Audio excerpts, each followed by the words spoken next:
Hey, good morning, everybody. It's GK, and we're coming to you guys today with kind of a dilemma that we've got personally, and maybe it's something that you as a collector have ran into yourselves, either through the acquisition of other people's collections, or maybe finding your collection after a long time. Maybe you were a collector a long time ago, saw some of the hype and hysteria around sports cards nowadays, got into those old shoe boxes in your closet and found some cards that you were holding on to, thinking they might be worth something someday, or maybe you're just a guy that likes to collect cards.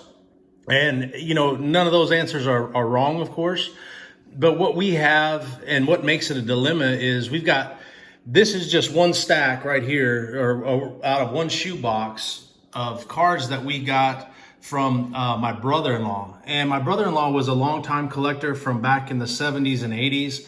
And you look at this and it makes you think, junk wax when you hear collectors of the 70s, 80s, early 90s, but there are some interesting pieces here, and one of the things that we want to do with this video is really just kind of put this out there that, hey, this is the origin of these cards.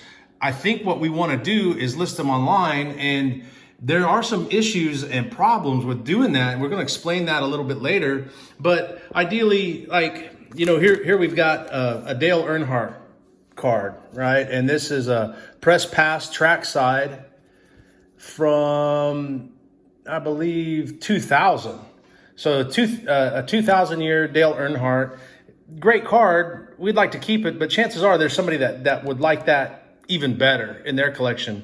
And since we are business based, we're not looking to make a lot of money or really make anything. We just really want to help people enjoy the hobby. And having all of these cards laid out here sitting in a box in our closet doesn't really do that. So what our intent is to really basically run some 99-cent auctions with these cards and let buyers buy at their own discretion. And that's worked pretty well for us for the past month or so. And, I think that it could pay dividends with these cards. But the big dilemma that we're running into is we've got some cards. And like I said, my brother-in-law was a collector, and he liked to go to frequent card shows and private signings. If there was a player someplace, signing autographs, he'd take cards. And so we have a lot of these type of cards. This is a Legendary Lumber Upper Deck Bucky Dent, the New York Yankees, and I believe, I'm trying to look for the year. I don't have my readers on. Looks like from year 2000, if that'll come in. Yeah, year 2000, Legendary Lumber.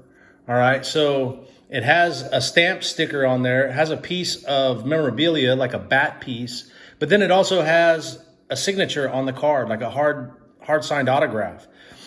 Now, here's the thing. I wasn't there. I can't verify it. Now, I could submit this to Beckett Grading Service, get the auto authenticated. But unless I was going to submit a lot of 100 cards, that could be kind of expensive. And even at 100 cards, I'd be basically paying $12 for this thing to be graded and authenticated. And I'm not sure that the card would be worth more than that, so I could have a pretty sizable investment. So right here is kind of a stack of these kind of issues. So I just want to show some of these to you guys.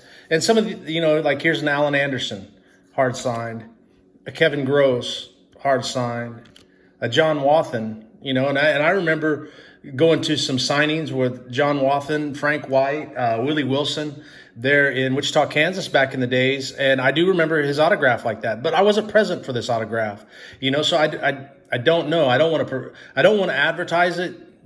That's the dilemma. I don't want to advertise it as a no BS. Hey, this is an autograph card if I'm not in a position to authenticate it. And really the purpose of this video is just to provide some transparency for any buyers that are out there. This is, or maybe even if some of you guys and gals have collections like this, maybe you can drop a comment, hit us up on social and tell us kind of the best course of action to take. There's a Bruce Bochy when he was a player with the Padres, a Jeff Ballard, Greg Myers, another Alan Anderson, and that was back in the days where, somebody had hand a pen to somebody, or a Sharpie. There's another Allen Anderson, and I can, I guess I can kind of do a comparison with these Allen Andersons and kind of see does a signature match. But by no means am I an autograph expert.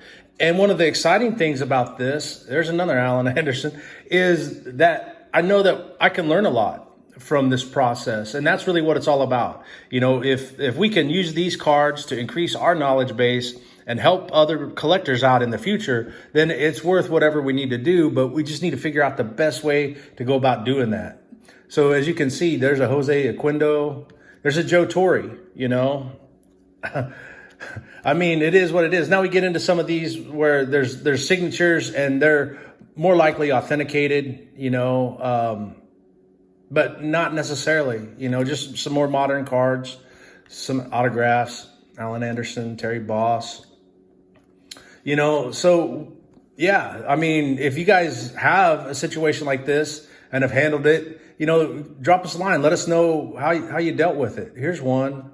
It's interesting. Sean Casey. Yeah, Sean Casey. Ryan Hancock, Eric Almonte, Matt Cotta, Chris Snelling. And I'm not by any means a baseball expert.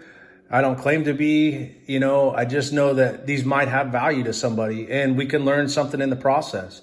And so, yeah, man, that's really where it is. I mean, there's some really interesting pieces. Like I said, we showed you the Dale Earnhardt. Here's some older Griffies, some of them are in great condition. Some of them are in a little bit rougher shape. Some of them have been kept, like we've got, sleeve cards, we've got raw cards, we've got case cards. Here's an interesting stack. There's a Frank Thomas rookie. Here's an old dude. Here's I believe a reprint Mickey Mantle, a Derek Jeter, another Derek Jeter, a Bernie Williams, an old school Ken Griffey Sr., Hal McRae. That guy was one of my favorites from the 87 Topps. I wasn't collecting in 87, but I remember watching Hal McRae as a kid. Here's 1969 batting leaders, Roberto Clemente, Pete Rose on the same card, Harmon Killebrew, Reggie Jackson with the A's. It's got a few Michael Jordans in here, and these are all valuable cards to somebody, and we'd like to be able to pass them on to collectors that can use them. Here's some other interesting baseball cards, football cards. Here's a Gary Payton rookie card, the glove. Here's an uncirculated Jason Simon Tachi. Here's an old Yankees card. I believe that's like the 70s. There's a Pro Line Rice in Montana. Not the Pro Line where these guys are hanging out in track pants and being weird, like some of those cards. An old Bo Jackson score, and then we got Magic with the Dream Team. We got a Dream Team Larry Bird. Who's that in the middle? Another USA. I think Alonzo Mourning.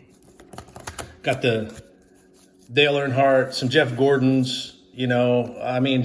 Just some interesting pieces. So we wanted to make this video to basically say, hey, we've got some autograph cards that we cannot authenticate. We'd like to put them in the hands of somebody that can use them, can enjoy them, or maybe wants to go through the process, and most of all, find a way to help people better in the hobby by using these cards to find a better way to help people in the hobby. Here's an old school Mantle. Here's a Fence Busters, Hank Aaron and Christy Matthews, 1973 batting leaders. I mean, there's some really, really cool cards that I know will have value to somebody. It's just they're not doing anybody any good sitting in a box. So if you've got an idea, you got some thoughts that can help us, or maybe you've dealt with this kind of situation before, by all means, drop a comment. Let us know what's going on. We'll be seeing you guys again soon in a week or so. We'll definitely keep you up to date on how this went. Thanks again for your time, and we'll be seeing you again soon.